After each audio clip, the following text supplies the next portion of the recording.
আজকে তোমাদের জন্য রাষ্ট্রবিজ্ঞান থেকে একটি খুবই গুরুত্বপূর্ণ প্রশ্নের উত্তর নিয়ে চলে এসেছি। তো দেখে নাও প্রত্যেকে ভিডিওটি। এটি কিন্তু 2024 উচ্চ মাধ্যমিকে খুবই গুরুত্বপূর্ণ এবং এই প্রশ্নটি 100% আসার চান্সেস আছে। তো দেখে নাও, এইভাবে তোমরা লিখবে। প্রশ্নটি হলো, ভারতের প্রধানমন্ত্রীর ক্ষমতা ও কার্যাবলী ও পদমর্যাদা আলোচনা করো। এখানে একটু ভূমিকা টাইপের দিয়ে নেবে, দেখে নাও। ভারতের সংসদীয় শাসন ব্যবস্থায় সবচেয়ে গুরুত্বপূর্ণ ভূমিকা পালন করেন প্রধানমন্ত্রী। তিনি প্রকৃত শাসক। সংবিধানের 75 নম্বর ধারার 1 নম্বর উপধারা অনুসারে প্রধানমন্ত্রী রাষ্ট্রপতি কর্তৃক নিযুক্ত হন। প্রধানমন্ত্রীর ক্ষমতা ও কার্যাবলীকে নিম্নলিখিত কয়েকটি ভাগে ভাগ করে আলোচনা করা হলো। এইটুকুটা তোমরা ভূমিকা স্বরূপ দিবে এবং 1-2 করে পয়েন্টস দিবে। 1 নম্বরে যে পয়েন্ট রয়েছে সেটি হলো লোকসভার নেতা। লোকসভার সংখ্যাগরিষ্ঠ দল বা জোটের নেতা হিসেবে প্রধানমন্ত্রী তার মন্ত্রিসভা গঠন করেন। এখানে আবার 2 নম্বর সাব পয়েন্ট, লোকসভার কার্যক্রম তিনি স্থির করেন। প্রধানমন্ত্রী লোকসভার কার্য পরিচালনা সংক্রান্ত উপদেষ্টা কমিটির সদস্য। 3 নম্বরে লোকসভার অধিবেশন কখন ডাকা হবে, কতদিন চলবে, কোন কোন বিষয়ের উপর আলোচনা চলবে সে সম্পর্কে প্রধানমন্ত্রী নিজে সিদ্ধান্ত নেন।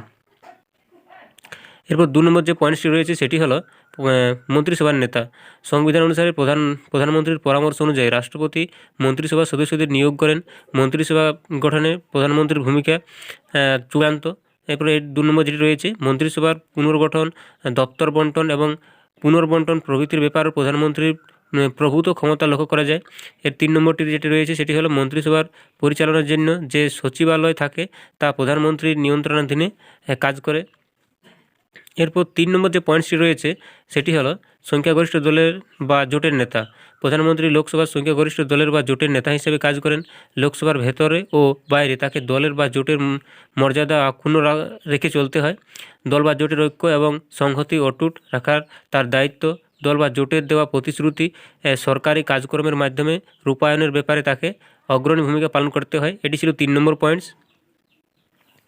এরপর 4 নম্বর যে পয়েন্টসটি রয়েছে সেটি হলো রাষ্ট্রপতির প্রধান পরামর্শদাতা। প্রধানমন্ত্রী হলেন রাষ্ট্রপতির প্রধান পরামর্শদাতা।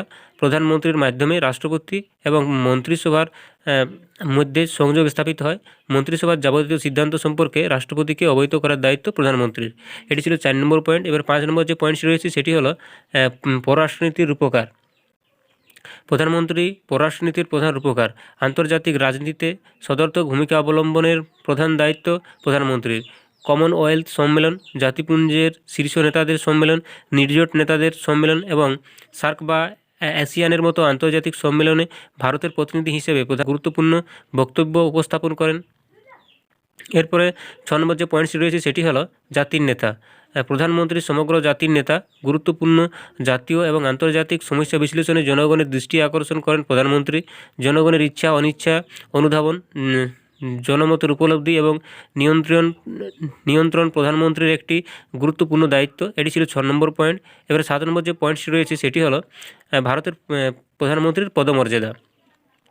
ভারতের প্রধানমন্ত্রীর পদমর্যাদা সম্পর্কে 2 ধরনের মত দেখা যায় বা রয়েছে।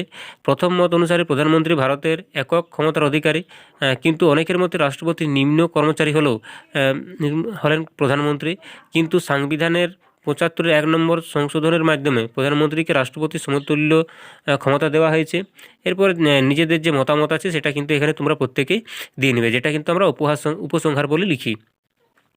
উপরের আলোচনা থেকে বলা যেতে পারে যে সংসদীয় রাজনৈতিক ব্যবস্থার প্রধানমন্ত্রীর ভূমিকাকে অস্বীকার করা যায় না, কিন্তু বর্তমানে প্রধানমন্ত্রী নরেন্দ্র দামোদর দাস মোদী মন্ত্রিসভার সঙ্গে সমালোচনার ছাড়াই সিদ্ধান্ত গ্রহণ করে থাকেন। বিরোধী দলের নেতাদের মতামত উপেক্ষা করেন। আজকে এই পর্যন্তই আজকের ভিডিও। যদি ভিডিওটি তোমাদের ভালো লেগে থাকে তাহলে প্রত্যেকে একটি করে লাইক করে দাও এবং চ্যানেলে যদি কেউ নতুন হয়ে থাকো চ্যানেলটি সাবস্ক্রাইব করে পাশে থাকো পরবর্তীতে এই ধরনের ভিডিও পাওয়ার জন্য।